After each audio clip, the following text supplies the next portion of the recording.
Welcome back to a new post today, and let's continue with the important points for the preliminary examination of 2025, and today is day 10 with regard to May 30th. So let's have a quick review of what exactly are the most important points that you need to keep track of and remember for your preliminary examination in 2025. Now the first thing is with regard to the election.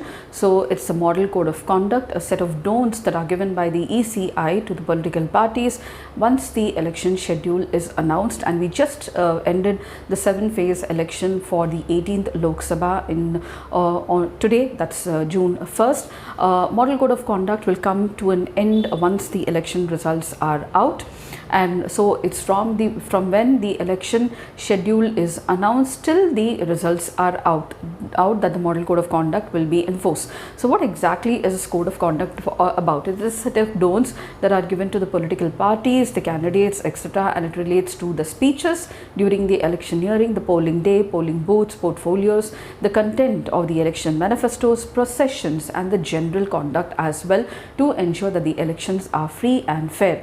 Now it comes into force once the election schedule is announced till the date the results are out, and we still have the model code of conduct in force, which will end on June 4th, 2024. That's on Tuesday. So there, as a result, it will kick off from the evening and will remain from the day the schedule is announced until the results are out. So model code of conduct contains 8 provisions dealing with general conduct, meetings, processions, polling day, polling booths, observers, party in power also, and also the election manifestos. Now as soon as the code kicks in, the party which is in power at the center and the state should ensure that it does not use its official position for campaigning. Hence no policy, project or even scheme can be announced that can influence the voter behavior, and the party must also avoid advertising at the cost of the public exchequer or using the official mass media for publicity with regard to achievements to improve the chances of victory in the elections. The code says that the ministers must not combine official visits with the election work, and also they should not use the official or machinery for the same as well. The ruling party cannot use the government transport or machinery for campaigning, and it should ensure that the public places such as maidans, etc., for holding of election meetings and facilities like the use of helipads especially are provided to the opposition on par and the same conditions to the party in power. The issue of advertisement also at the cost of public exchequer in the newspapers and other media is also considered an offence. So how can the model code of conduct be enforced? Now it is enforced through various other laws and also to the Election Commission of India. Those parts which are violated and which are contains the violation of any laws, the candidates are charged under the IPC or the Representation of People Act or various Election Commission laws. However, the model code of conduct itself is not legally binding because it's just a code and not a law, and there is a debate going on that whether the model code of conduct should be made into a law. But most of the political experts say that if the model code of conduct has become into a law, then definitely it will take a much longer time to punish the candidates for the violation, and the Election Commission of India under Article 324 has enough teeth to ensure free and fair elections and also enforce its orders on the political parties and the candidates as well. The second most important issue is with regard to the World Tobacco Day. Now this year World Tobacco Day focuses on the youth, and so the member states of WHO created World Tobacco Day way back in 1987 to draw the global attention to the tobacco epidemic, and also tobacco is one of the causes of preventable death and diseases as well. India is the second largest consumer of tobacco after China, and tobacco remains the leading cause of preventable death worldwide, claiming millions of lives annually with regard to the negative effects of smoking. So it is related to cardiovascular system diseases, digestive system diseases, skin related health issues like aging, wrinkles, dryness, sagging skin, increased skin cancer risk, etc., reproductive system diseases, oral health, vision, immune system effect also, and mental health as well. And number 3 is India is a signatory to the Tobacco Convention. The WTO Framework Convention on Tobacco Control is the first international treaty negotiated under the auspices of WHO. There are 181 parties to the convention, and it was adopted by the WHO in 2003 and entered into force in 2005. It has since then become one of the most rapidly and widely embraced treaties in the United Nations history, and the Government of India ratified this convention in 2004, and the first ever international public health treaty focusing focusing on global public health issue of tobacco control. The WHO treaty provides for various measures to reduce not only the supply of tobacco but also its demand as well. And at number 4 is now we have a first 3D developed engine that was sent into the cosmos, and so it is called as Agniban, a 2-stage rocket carrying about 300 kg, carrying up to 300 kg with a height of 700 kilometer. And IIT Madras startup Agnikul Cosmos developed the world's first rocket with a single-piece 3-dimensional printed engine. The rocket is called as Agniban suborbital technology demonstrator, and it's also India's first semi-cryogenic engine-powered rocket launch that was completely designed and manufactured in India indigenously, giving a boost to self-reliance in space technologies and also Atmanirbhar Bharat. It was also launched from India's first privately developed launch pad called as Dhanush. Now that is established by Agnikul at Sriharikota in Andhra Pradesh. Now the test flight aims at demonstrating in-house and own-grown technologies, gathering crucial data and ensuring optimal functioning of the system of Agnikul orbital launch called as Agniban. And therefore Agniban is the first stage rocket to have a 3D printed engine and totally indigenously developed. Now the rocket engine are powered by liquid oxygen and kerosene kerosene. It can access both low and high inclination orbits and is completely mobile, designing for accessing more than 10 launch ports as per the company. Now, and the next is in line, what is exactly 3D technology? Now 3D technology refers to the use of computer graphics to create 3-dimensional images, animations and also simulations. Generally 3D technology is used to create photorealistic digital prototype of a real life object such as a building, car and even a tree as well. So we have many people using 3D technology, especially in your confectionery as well, and even many other industries as well. At number 5 is the National Security Act. So we all know that Article 22 deals with preventive detention. It is a preventive detention law that was enacted in 1980, and recently a pro-Khalistani leader was charged under National Security Act. Now this act was brought to maintain public order and national security. Preventive detention involves detaining a person in order to keep him away from committing the future crime or from escaping prosecution. Preventive detention is dealt in Article 22, and the person who is detained under preventive detention consists of 3 rights which are given in Article 22. Now, yes, so punitive detention is dealt in Article 20 of the Constitution.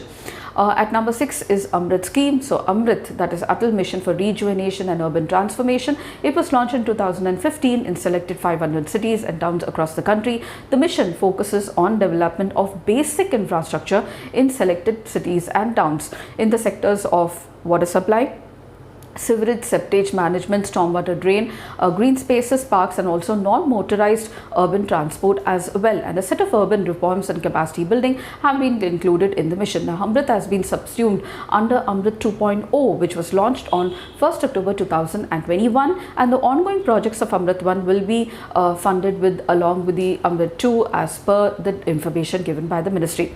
So the next most important is about the Treaty on Conventional Armed Forces in Europe. Now this is the first signed by NATO and the Warsaw Pact towards the end of the Cold War. It is called as a Treaty on Conventional Armed Forces in Europe, and it was in use because Belarus now halted its participation after Moscow did so in 2023. So Belarus suspended the participation in the Treaty of Conventional Armed Forces in Europe, aligning with Russia's move which Russia did in 2023 amid growing ties between Belarus and Moscow.